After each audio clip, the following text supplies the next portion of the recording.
नमस्कार दोस्तों, स्वागत है आपका मेरे यूट्यूब चैनल जेके इंग्लिश एकेडमी में। आज मैं आपको पढ़ाने जा रहा हूँ वोकैब क्लास नंबर 2। मैंने इससे पहले वोकैब क्लास नंबर 1 आपको पढ़ा दी थी और उसमें मैंने आपको कई सिमिलर वर्ड बताए थे।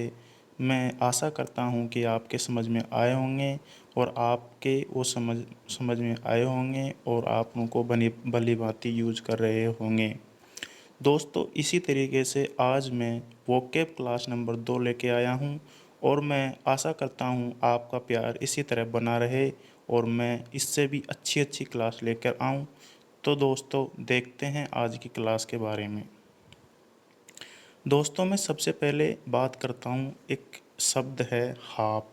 जो हाफ शब्द है, मैं उसकी बात करता हूँ। तो दोस्तों, ये हाफ शब्द 2 बार आ रहा है, ड्यूल रोल निभा रहा है दोस्तों। ड्यूल रोल निभा रहा है, एक तो ये, एक ये। अब दोस्तों, ये तीसरा वाला है, ये भी हाफ का ही एक रूप है।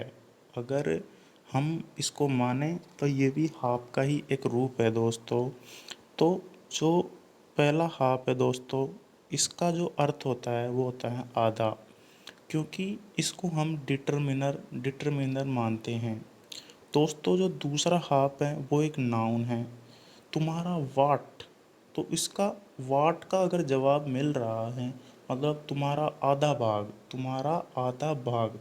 वाट, वाट की जगह अगर आंसर आए आधा भाग, तो तुम्हारा आधा भाग तो नाउन हो गया दोस्तों। अब तीसरा जो शब्द है दोस्तों, वो है हैव। दोस्तों, इसमें एल साइलेंट है और ये वर्ब है। इसका मतलब ये होता है कि आधा करना, किसी भी चीज़ को आधा करना। जैसे कि कोई केक है, उसको अपन आधा करेंगे या आधा काटेंगे, तो उसके लिए अपन हैव यूज लेते हैं दोस्तों। अब दोस्तों, मैं अगले अगले जो वर्ड्स हैं उन पे आ रहा हूँ। दोस्तों, आपने कई बार सुना होगा एरर। एरर सुना होगा आपने। वहाँ पर एरर है यार दोस्तों। यार, वहाँ पर एरर क्रिएट होगी। कोई कंप्यूटर है, उसमें एरर आ गया, और कोई भी एप्लीकेशन है उसमें एरर आ गया। लेकिन आपने कभी भी ये नहीं सुना एर, एर आपने कभी भी नहीं सुना होगा। ऐसा मेरा मानना है दोस्तों। ये जो एर होता है, इसका अर्थ ये वर्ब होती है और इसका अर्थ ही होता है गलती करना। इसका अर्थ ही होता है गलती करना। और दोस्तों, जो ये एरर होती है, ERROR, इस ये एक नाउन है और इसका अर्थ होता है गलती।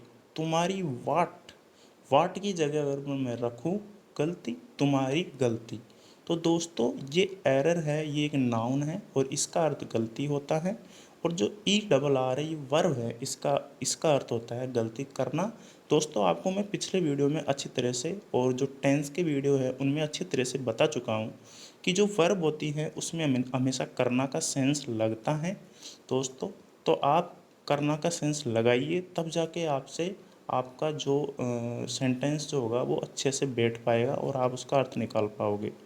दोस्तों, हम आगे बढ़ते हैं। जो दोस्तों फॉरगिव है, ये एक वर्ब है। इसका जो अर्थ होता है दोस्तों, माफ़ करना होता है दोस्तों, माफ़ करना। लेकिन दोस्तों, दूसरा ही जो जो शब्द है वो है अपोलोजाइज। अपोलोजाइज का जो अर्थ होता है, ये भी एक वर्ब है, वर्ब है ये भी। तो इसका जो अर्थ होता है दोस्तों, ये होता है माफ़ी मांगना। ओके दोस्तों, अब आप थोड़ा सा हम आगे बढ़ते हैं दोस्तों, और हम बात कर लेते हैं माइंड की। तो हम आज जो बात करेंगे, इस माइंड की बात करेंगे दोस्तों। दोस्तों, आपने हमेशा सुना होगा कि डोंट माइंड इट, इसको माइंड मत करो, इसको माइंड मत करो, डोंट माइंड इट। हम कभी कभी अपने दोस्तों से बोल देते हैं, अपन जब कोई गलती हो जाती है तो अपने दोस्तों से बोलते हैं यार माइंड मत करना, यार माइंड मत करना। लेकिन दोस्तों, हमें रियलिटी में पता नहीं है कि माइंड का मतलब क्या होता है, माइंड का सही सही मीनिंग्स क्या है, और उसका जो कौन सा नाउन है, कौन सी वर्ब है, कैसे वो यूज़ होता है दोस्तों। तो मैं सबसे पहले बात करता हूँ माइंड नाउन की। जब नाउन होता है माइंड, तो दोस्तों उसका जो अर्थ होता है वो होता है दिमाग। अपना मस्तिष्क जो होता है, माइंड यानी दिमाग ही होता है दोस्तों, सीधी सी बात है, इसको सब लोग जानते हैं दोस्तों। लेकिन दोस्तों जो सेकंड है वो है माइंड। माइंड है जो वर्ब है दोस्तों। अब ये वर्ब है तो दोस्तों मैंने हमेशा आपको बताया है, अगर वर्ब है तो वर्ब क्रिया, क्रिया बोलते हैं हिंदी में वर्ब को, क्रिया तो करेगी, कुछ ना कुछ तो करेगी। अब इसका जो अर्थ होता है वो निकल के आता है चिंता करना। माइंड का मतलब चिंता करना। तो अपन जब बोलते हैं अपने दोस्तों से डोंट माइंड इट, तो अपन उनसे मना करते हैं कि चिंता मत करो यार, यार आप चिंता मत करो। अपन बोलते हैं अपने दोस्तों से भाई माइंड मत करना, भाई चिंता मत करना यार, कोई बात नहीं, हो जाता है, चिंता मत करना। ओके दोस्तों, मैं अगली वर्ड पे चलता हूँ। वर्ड है रिकॉल। ये एक वर्ब है। इसका जो अर्थ होता है दोस्तों, पुनः याद करना। दोस्तों बड़ा ही अच्छा इन दोनों में मैं डिफरेंस आपको दिखाना चाहता हूँ। ये जो दोनों हैं इसमें जो डिफरेंस है, इसी वजह से मैंने इन वर्डों को लिया है दोस्तों, क्योंकि आपको इनका मीनिंग्स आपको पता है लेकिन आप इनमें डिफरेंस नहीं कर पाते हैं। और जब सेंटेंस इम्प्रूवमेंट आता है तो दोस्तों आप गलती कर बैठते हैं, और वो गलती इसी वजह से कर बैठते हैं क्योंकि आपको आपको इनमें डिफरेंस करना आता नहीं है। अगर आपको डिफरेंस करना आता तो काफ़ी क्वेश्चन आप ऐसे ही सॉल्व कर देते हो दोस्तों, और बहुत कम समय लगता है अगर आपको ये सब आते हैं तो। दोस्तों मैं सबसे पहले अगर बात कर लूँ रिकॉल की, तो रिकॉल का जो हिंदी अर्थ होता है वो होता है पुनः याद करना। उसी तरह से दोस्तों रिमाइंड, रिमाइंड पुनः याद याद दिलाना। तो दोस्तों कितना डिफरेंस है इसमें। इसमें दोस्तों दिन और रात का डिफरेंस मानता हूँ मैं तो। अगर आप नहीं मानते हो तो आपकी मर्जी है, लेकिन मैं इसमें दिन और रात का डिफरेंस मानता हूँ दोस्तों। रिकॉल कर रहा हूँ दोस्तों, मैं अपने अपने में रिकॉल कर रहा हूँ, मैं पुरानी बात है उसको रिकॉल कर रहा हूँ, पुनः याद कर रहा हूँ दोस्तों। मैं अपने नोट्स को रिकॉल कर रहा हूँ। और रिमाइंड, पुनः याद दिला रहा हूँ। अरे मैं वो काम छूट गया था दोस्तों यार, उसको मैं पुनः याद दिला रहा हूँ, उनको याद दे रहा हूँ, रिमाइंड कर रहा हूँ यार। तो कितना इसमें डिफरेंस है दोस्तों। ओके दोस्तों, हम अब आगे बढ़ते हैं। दोस्तों यहाँ पर भी फिर वही दो शब्द आ गए अपने पास, एक ये आ गया, एक ये आ गया। एबोलिश एक ट्रांजिटिव वर्ब है। इसका जो अर्थ होता है वो होता है छुटकारा पाना या समाप्त करना। दोस्तों अगर ये जो एबोलिश है और अबोलिश के बाद में ऑब्जेक्ट जो हैं वो हैं कोई डोवरी सिस्टम, मतलब दहेज प्रथा, तो इसका जो अर्थ होगा वो होगा छुटकारा पाना या समाप्त करना। अबोलिश फिर ये वर्ब है। इसका जो मतलब जो होता है खारिज करना या रद्द कर देना। तो दोस्तों अगर ऑब्जेक्ट में कोई अपील है, कोई भी अपील है, कोर्ट के द्वारा दिया गया निर्णय है अगर ऑब्जेक्ट में, तब इसका अर्थ निकल के आता है खारिज कर देना या रद्द कर देना। और दोस्तों अगर ऑब्जेक्ट में डोरी सिस्टम है या फिर कुछ और ऑब्जेक्ट हैं तो इसका अर्थ निकल के आता है छुटकारा पाना। डोरी सिस्टम यानी दहेज प्रथा से छुटकारा पाना या समाप्त करना। लेकिन यदि कोई लॉ है, कोई कोर्ट का निर्णय है, कोई अपील है, उसको खारिज करते हैं तो एबोलिश, अपोलिस का अर्थ अलग निकल के आता है। ये जो दो वर्ड मैंने लिए हैं ये ऑब्जेक्ट के ऊपर डिपेंडेंट वर्ड लिए हैं, सेम वर्ड है, लेकिन दोनों का अर्थ अलग अलग निकल के आता है डिपेंड ऑन ऑब्जेक्ट के, ऑब्जेक्ट के ऊपर। लेकिन दोस्तों अब मैं आगे बढ़ना चाहता हूँ। ये जो पहला वर्ड है हैपन, हैपन एक आईटीवी है दोस्तों, घटित होना, घटित होना। तो हैपन अगर आईटीवी है, हैपन और अकर ये दोनों सेम, इनके जो मीनिंग्स हैं वो सेम सी है।